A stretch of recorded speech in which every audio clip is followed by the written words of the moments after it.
नमस्कार, मैं हूं मनोज सैनी। आईएनडी इंपैक्ट में आपका स्वागत है और मुद्दा है चुनावी परिक्रमा।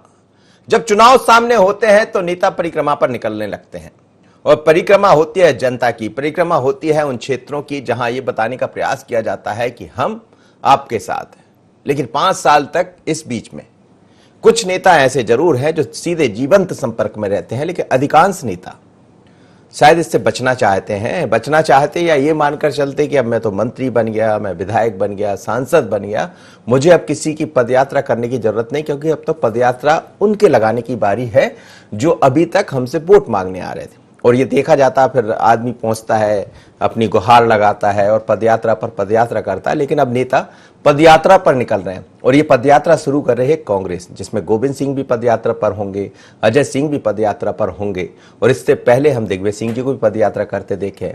शिवराज जी ने भी पदयात्रा की, लेकिन शिवराज जी ऐसे दौर में निकले थे जब चुनाव नहीं थे, मतलब 2 साल पहले से उन्होंने कई तरह की पदयात्राएं की है और कहा भी जाता पांव पांव पाले भैया। लेकिन अब कांग्रेस के कई नेता पदयात्रा करने वाले, क्योंकि बिना पदयात्रा की यात्रा पूरी होगी नहीं, क्योंकि इस चुनाव में यात्रा तो करना ही पड़ेगा और लोगों की परिक्रमा करना ही पड़ेगा। कैसी होगी ये पदयात्रा, ये आप देख रहे हैं। लेकिन जरा क्या कहा गोविंद सिंह ने पदयात्रा को लेकर, सुनिएगा।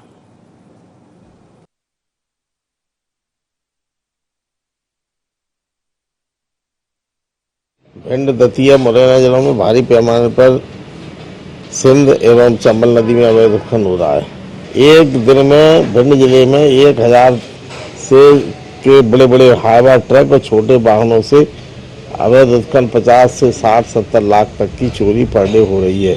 कार्रवाई नहीं हुई तो मैं बाद में नई योजना अपनी क्रियान्वित करूंगा, जिसमें हमारी दांडी यात्रा भी हो सकती है।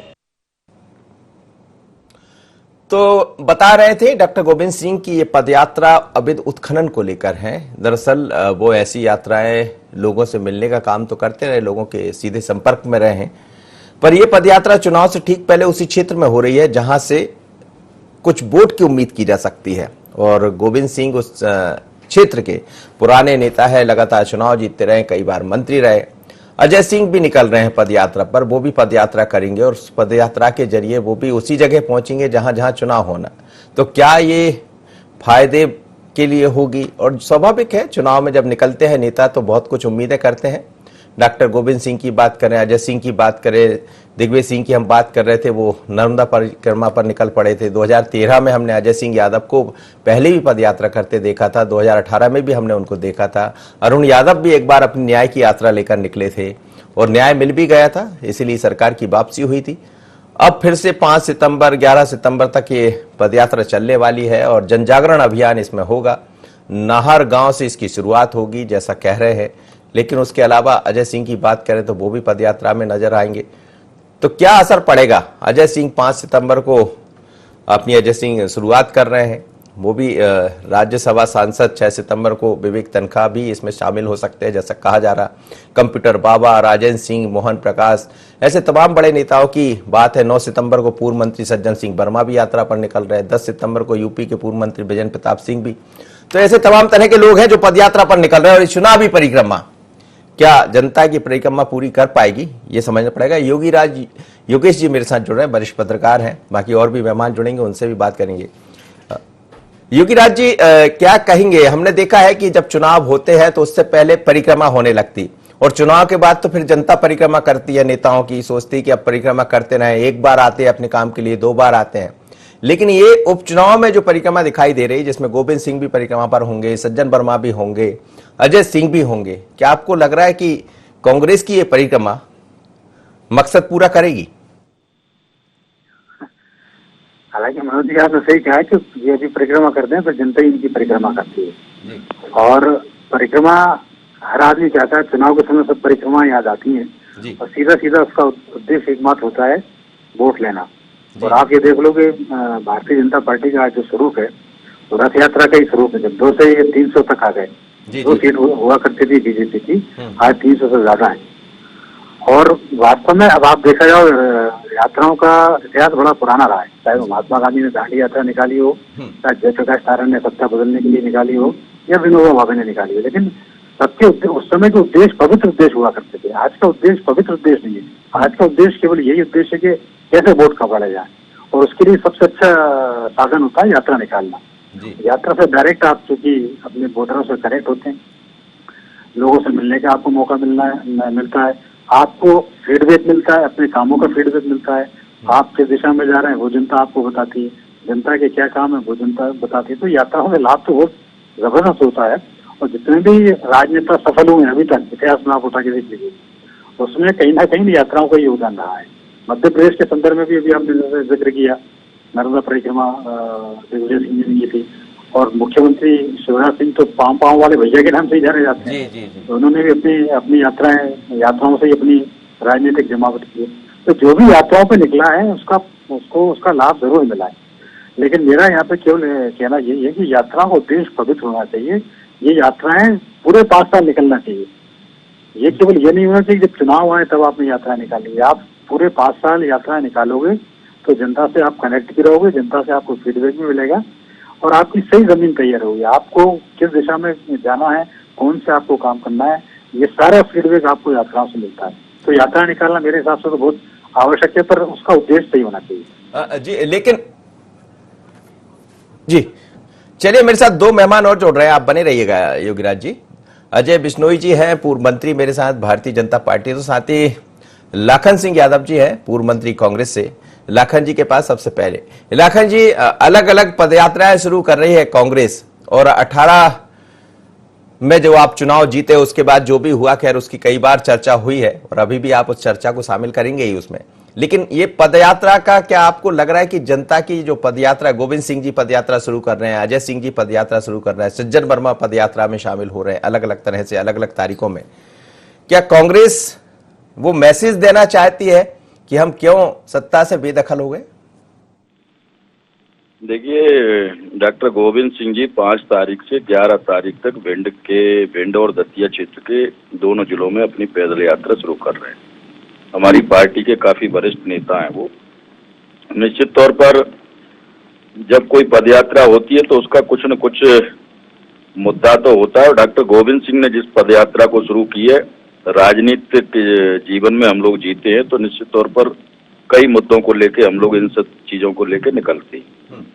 डॉक्टर गोविंद सिंह जी का जो मुद्दा है, नदी बचाओ अभियान के तहत उन्होंने ये पदयात्रा का शुरू किया, और ये पदयात्रा में हम लोग प्रदेश में जो भारतीय जनता पार्टी ने अभी हमारी सरकार को जिस ढंग से धनबल की दम पर जो सरकार को गिराया है, विधायकों को खरीदा है, खरीद फरोख्त के बाद जो है सरकार उन्होंने बनाई, इन सब चीजों का हम लोग जगह जगह जाकर इस प्रदेश की पब्लिक में मैसेज करेंगे, लोगों से रूबरू होंगे, लोगों की व्यक्तिगत तकलीफों को हम लोग समझेंगे और उनके निराकरण के उपाय भी हम लोग सोचे। तो निश्चित तौर पर डॉक्टर गोविंद सिंह जी अभी शुरू किए, ये पदयात्रा परसों से शुरू कर रहे हैं, और मुझे लगता है कि इसमें प्रदेश के और प्रदेश के बाहर के भी कई वरिष्ठ नेता, हर पर डे एक नेता, एक बड़ा नेता इसमें शिरकत करेगा, तो उसमें सारे लोग रहेंगे। तो इसी क्या चुनावी परिक्रमा कह दें?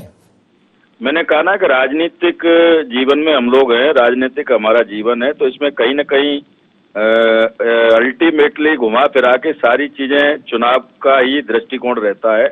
तो मुझे लगता है कि चुनाव का भी मुद्दा है, जैसा अभी मध्य प्रदेश में 27 उपचुनाव होने जा रहे हैं, उनको भी दृष्टिगत रखते हुए, और खासतौर पर अभी जो उनका मेन एजेंडा है कि मध्य प्रदेश में जो भारतीय जनता पार्टी बड़े पैमाने पर जो अवैध उत्खनन करा रही है, नदियों को छलनी कर रही है, चाहे नर्मदा की बात हो चाहे अन्य नदियां हो, उसको लेकर डॉक्टर गोविंद सिंह जी ने किया है। मुद्दे तीनों है हमारे। ये आरोप तो सर लेकिन कांग्रेस पर भी लगे। खुद गोविंद सिंह ये कह दिए थे कि एक दौर ऐसा आया था कि मुझे लगता है कि मैं कहकर अब परेशान हो गया हूं और मुझे इस मुद्दे से ही हटना पड़ेगा।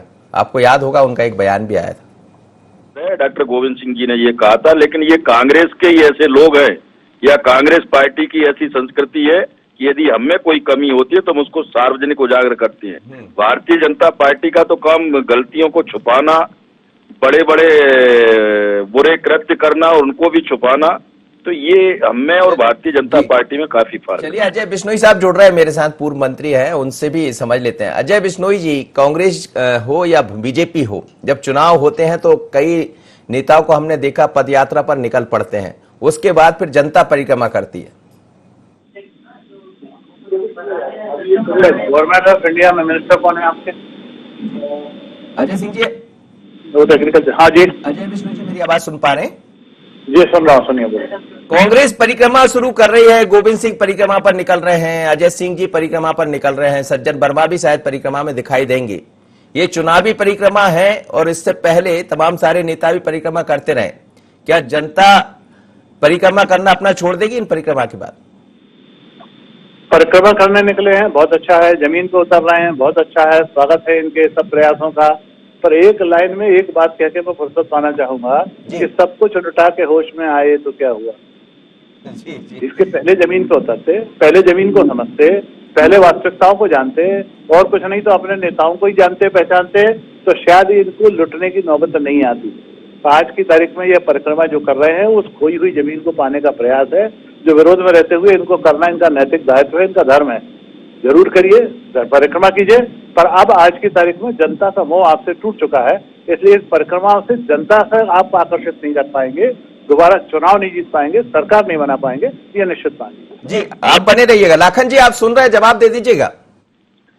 जी मैं अजय भाई की पूरी बात सुना हूँ। अजय भाई, हम लोग हमेशा जमीन पे रहे हैं, जमीन के लोग हैं। डॉक्टर गोविंद सिंह 7-8 बार जिस विधानसभा से जीत के आए, तो ये जमीनी नहीं होते तो ये चुन के नहीं आते आपकी विधानसभा में। रहा सवाल चुनाव का, आपने कहा कि चुनाव में कुछ भी कर ले, चुनाव में ये जीत के नहीं आएंगे। ये तो अजय भाई आपको समय बताएगा। वैसे आप खुद देख रहे होंगे, खुद महसूस कर रहे होंगे कि जो भारतीय जनता पार्टी में जो भगोड़े, जो धनबल की दम पर आप लोगों ने जिनको खरीद के अब दोबारा इस जनता के बीच में चुनाव के लिए भेजा, इनके साथ क्या बिहेव हो रहा है, जनता कैसा व्यवहार कर रही है, ये जनता का टेलर है। और ये टेलर जब तक है, जब तक आपकी आचार संहिता नहीं लग जाएगी, आचार संहिता लग जाएगी, उसके बाद आप इसी जनता का आप 24 और 26 रील की फिल्म भी देखने को आपको मिलेगी। लेकिन वो कह रहे हैं कि सब कुछ लुटाकर होश में आए तो फिर क्या? नहीं, हम लोग पहले भी होश में थे, पूरी तरह होश में थे, लेकिन मैंने कहा ना कि कुछ ऐसे जयचंद होते हैं जिनको बहुत सारे लोग नहीं समझ पाते, और धनबल के पैसे की चकाचौंध में ये सारे के सारे लोग चले गए, लेकिन ये प्रदेश की जनता ने सब कुछ देखा है। जी अजय विष्णु जी। जी भाई साहब। जी जवाब दे दीजिएगा। वो कह रहे हैं कि ऐसा कुछ नहीं है, जनता तो जी कह रहे हैं, वो ठीक कह रहे हैं। वो डॉक्टर गोविंद सिंह जी की जो बातचीत कर रहे हैं, मैं उनकी बात से 100% सहमत हूँ। वो पूर्णतः जमीनी नेता है। जबलपुर में हम और वो एक साथ ही पढ़ते थे। वो आयुर्वेदिक कॉलेज में पढ़ते थे, मैं वेटनरी कॉलेज में पढ़ता था, तब से हम लोगों की मित्रता है। मैं उनकी जमीनी हकीकत को जानता हूँ। पर चंद जमीनी नेताओं के भरोसे आज की तारीख में कांग्रेस अपनी कोई भी सल्तनत को प्राप्त नहीं कर सकती है। आज उन्होंने विश्वास खोया है, जनता का विश्वास खोया है, आम लोगों का विश्वास खोया है, कांग्रेस जनों का विश्वास खोया है। इसके कारण मैं कह रहा हूं कि सब कुछ उनका लुट चुका है। अब होश में आने पे भी उनको वापस कुछ मिलने वाला नहीं है। प्रयास करना उनका भी नैतिक दायित्व है, धर्म है। वो अपना कर्म करे, हम अपना कर्म करें। बाकी परिणाम तो चुनाव घोषणा होने दीजिए, उसके बाद ही आएंगे। बिल्कुल आपने ठीक कहा, और ऐसे परिणाम चुनाव के बाद ही आएंगे, क्योंकि चुनावी परिक्रमा। आप बने रहिए। योगीराज योगेश भी मेरे साथ जुड़े। योगीराज जी आप सुन रहे हैं दोनों नेताओं को, दोनों वरिष्ठ नेता मेरे साथ जुड़े हैं, दोनों पूर्व मंत्री है। लेकिन क्या आपको लग रहा है, जैसा अजय विष्णु जी कह रहे हैं कि सब कुछ लुटाकर होश में आए तो फिर क्या? सही बात है, सब कुछ लुटा के, लेकिन कांग्रेस तो ये आरोप लगाती है कि हम लुटा थोड़ी, मतलब लूटा है, हमारे विधायकों को लूट लेगा बीजेपी वाले। तो ये तो एक व्यंजन आप दे सकते हो, लेकिन सत्य बात तो यही है कि आपको यदि जनता से कनेक्ट होना तो आपको यात्रा निकालनी ही पड़ेगी। और आप ये देखो, जिन जिन भी नेताओं की लॉन्चिंग हुई है, जैसे दिग्विजय सिंह ने जब लक्ष्मण सिंह जी की लॉन्चिंग की थी तो उन्होंने राजगढ़ जिले की परिक्रमा की थी। जब दिग्विजय सिंह ने जयवर्धन सिंह जी की लॉन्चिंग की तो उन्होंने अपनी विधानसभा क्षेत्र की परिक्रमा की थी। शिवराज सिंह चौहान भी अपने बेटे को परिक्रमा करा चुके हैं। शिवराज सिंह चौहान, मैंने पहले ही बोला है कि पाँव वाले भैया, और दिग्विजय सिंह भी पाँव के मामले में कम नहीं, पूरे प्रदेश को नाप चुके हैं। तो कुल मिला के ये कि जब आप जनता से कनेक्ट होते हैं तो आप यात्रा के जरिए कनेक्ट हो सकते हैं। लेकिन मेरा सिर्फ यहाँ पे यही कहना है कि ये परिक्रमा केवल चुनावी परिक्रमा नहीं होना चाहिए। 5 साल तक आप परिक्रमा करें जनता की, 5 साल तक आप जनता के पास जाएं, तो उससे जनता भी आपसे लगाव महसूस करेगी, जनता का फीडबैक भी आपको बहुत अच्छी तरह से मिलेगा, और आप अपनी योजनाओं को, अपने कामों को बहुत ईमानदारी के साथ अंजाम दे पाएंगे। केवल आप चुनाव के समय परिक्रमा कर लें, फिर 5 साल भूल जाए पूरी जनता को, तो ये थोड़ा ठीक नहीं बैठता। और जनता भी इस चीज को समझती है कि जनता नेता जब चुनाव आ गए हैं तो परिक्रमा करेंगे। तो ये जो एक मानसिकता जनता के दिल में बन गई है, इसको मिटाना होगा नेताओं को कि हम केवल चुनाव के समय नहीं आते, हम पूरे 5 साल आपके साथ जुड़ना चाहते हैं। तो ये थोड़ा सा चेंजेस करना पड़ेगा। बाकी तो यही है कि अब जो चुनाव की परिक्रमा हो रही, आप देखो अभी लाखन सिंह जी बोल रहे थे कि पूरे हम लोग लूट लिया गया, और लेकिन मेरा कहना ये है कि चंबल ग्वालियर चंबल अंचल में आप परिक्रमा निकाल रहे हो, विदेश पूरे जो खरीदे गए विधायक वो तो पूरे प्रदेश के विधायक हैं, तो पूरे प्रदेश में परिक्रमा निकाल लेते आप। तो ऐसा चूंकि जब आप चुनाव के समय कर रहे हैं तो केवल चुनावी परिक्रमा ही है, सीधा सीधा ये साफ जाहिर हो रहा है। उन्होंने भी मान लिया लास्ट में, कहते कहते उन्होंने भी कह दिया है। और चलिए मेरे साथ ही जुड़े तो उन्हीं से वो सुन भी रहे होंगे। लाखन जी, चुनाव से पहले देखिए आप जैसे सभी नेता है, कई ऐसे नेता हैं जो लगातार जनता से सीधे संपर्क में रहते हैं, लेकिन चुनाव आता है तो ये परिक्रमाएं दिखाई देती, जैसा हमने कहा सभी दल करते हैं, उसमें कोई बड़ी बात नहीं है कि कांग्रेस दिखाई देगी। लेकिन इस परिक्रमा के जरिए आप मैसेज क्या देना चाहते हैं लोगों के बीच में? क्या आपको लग रहा है कि जनता इस बात को सुनेगी? देखिए मनोज भाई, मैं ये कह रहा हूँ, जो नेता जनता से डिस्कनेक्ट हो जाते हैं, जनता से दूरियां बनाते हैं, वो एक बार प्रदेश के विधानसभा में तो जा सकते हैं, लेकिन बार बार चुन के वही व्यक्ति जा सकता है जो जनता के साथ अपना सामंजस्य बना के चलता है, जनता के सुख दुख में हमेशा रहता है। रहा सवाल इस परिक्रमा को लेके, तो मैंने कहा ना कि इस समय डॉक्टर गोविंद सिंह ने जिस मुद्दे को लेके परिक्रमा शुरू की है, उनका एजेंडा इसमें ये है मेन तो कि जो है हमारी जो नदियां जिनको छलनी कर रखा है, जिनमें अवैध उत्खनन हो रहा है, उन नदियों को बचाना, ये उनका मेन मुद्दा है। सेकेंडरी, इस समय चुनाव भी है, तो हमारे साथ जो भारतीय जनता पार्टी ने छल कपट के साथ जो हमारी सरकार को गिराया, ये भी हम जनता के बीच में जाके जनता को इनकी बातों को हम लोग बताएंगे और जनता के बीच में इनके कृत्यों का पर्दाफाश करेंगे। यही हमारा मुद्दा है। लेकिन प्रदीप जायसवाल जो आपके साथ भी मंत्री रहे आपकी कांग्रेस में, अब तो खैर वो बीजेपी में भी नहीं है निर्दलीय, लेकिन वो कह रहे थे कि ये तो खुद ही बहुत बड़े उत्खनन कराते रहे हैं, सबसे बड़े माफिया, इस तरह के आरोप भी लगा दिए। इसमें कितनी दम है? जहां तक प्रदीप भाई की बात है, प्रदीप भाई अब जहां पहुंच गए, जिसके सानिध्य में वो काम कर रहे हैं, अगर वो ऐसा नहीं बोलेंगे तो उनसे जो उनको मिल गया है ना जो रेवड़ी, वो रेवड़ी छीन ली जाएगी। तो प्रदीप भाई का अपनी जगह बोलना वो निश्चित तौर पर उनकी मजबूरी है, उन्हें बोलना पड़ेगा, जो उनको डायरेक्टर मिलेंगे वो बोलेंगे, और वो बोल रहे हैं, तो ये कोई नई बात नहीं जी। अजय जी, जिस तरह से कह रहे थे लाखन जी, और आप लोग भी लगातार जुड़े रहे हैं जनता के बीच में, लेकिन ये पदयात्रा आपने कहा देरी हो गई, अब काम नहीं आएगी, पर आपको लग रहा है कि यदि लगातार इस तरह नेता पदयात्रा करेंगे, जनता के बीच में जाएंगे, हालांकि जाना उसी जगह है जहां गोविंद सिंह तो सब बैठे नहीं है, दूसरे विधायक बैठे हैं जिनको वोट करना है लोगों को, जनता को, आपने भी कहा, लेकिन क्या बीजेपी भी कुछ इस तरह की पदयात्रा में शामिल होगी, अलग अलग अपनी पदयात्रा करने की तैयारी में है? हमने उन जगह हमारी कुबा में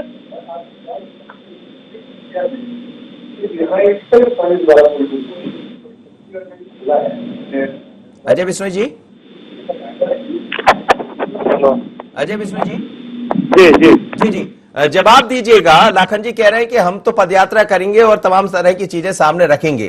प्रदीप जायसवाल ने कुछ दिन पहले आरोप लगाए थे कि जो पदयात्रा कर रहे हैं, जिनकी शुरुआत करने वाले हैं, वो खुद मेरे रहते हुए खनिज मंत्री, उन्होंने कई तरह के ऐसे काम कराए हैं जिसमें वो खुद माफिया की श्रेणी में आते हैं। देखिए ऐसा है, आप ये विपक्ष में बैठे हुए हैं और प्रदीप जायसवाल जी सत्ता पक्ष के साथ जुड़े हुए हैं, आरोप लगा रहे हैं, इनका धर्म है, कर्तव्य है, करते रहे, पर मेरा कहना है कि आरोपों की सत्यता को भी प्रमाणित करने के लिए आगे बढ़े ना। अकेले प्रदीप जायसवाल क्यों, इनको तो पूरी मध्य प्रदेश की सरकार बैठी हुई है, कैबिनेट में मिनिस्टर बैठे हुए हैं, 10-10, 12-12 मंत्री इनके साथ के विधायक थे, वो मंत्री बन के बैठे हुए हैं, जिनके बारे में जो कैसा बने कहें, पर जनता उसको स्वीकार करेगी, तभी इनको कोई लाभ होने वाला है।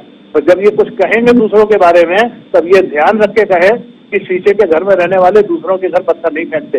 ये सब के सब हमाम में एक साथ लंगे रहे हैं, सब एक शीशे के घरों में रहे हैं, इसलिए इनकी हिम्मत नहीं है कि दूसरे के शीशे के घर में पत्थर फेंकते। जी जी, लेकिन क्या बीजेपी भी कोई पदयात्रा की तरफ आगे बढ़ने वाली? तो ये बीजेपी की बात हमारे वीडी शर्मा जी से पूछिए, शिवराज जी से पूछिए, मैं उस स्तर पे नहीं हूँ। जी जी, लाखन जी, जिनके घर शीशे के होते हैं वो दूसरों पर पत्थर नहीं फेंका करते। ये तो इनको खुद तय करना। अभी आपने इनसे, अजय भाई से एक प्रश्न किया कि बीजेपी पदयात्रा करेगी, तो उन्होंने अपनी जवाब को टाल गए, उन्होंने कहा कि ये शिवराज सिंह जी और बीडी भाई बात करेंगे। एक्चुअल में बात ये है, इनको पदयात्रा करने की जरूरतें हैं नहीं,